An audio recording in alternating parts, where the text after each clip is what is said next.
有人举报父亲私写国史，伪造图谶。什么？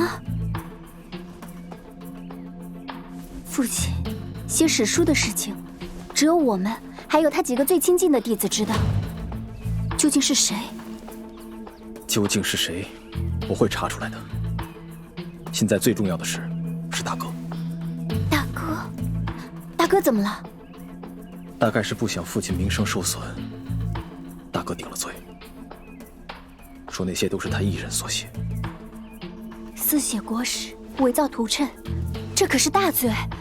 那大哥他不日便要问斩。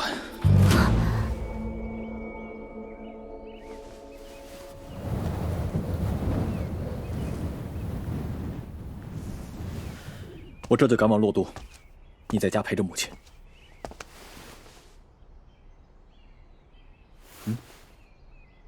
我也去。不行，太危险了。我都不知道这一趟是否能回得来，你去凑什么热闹？我知道危险，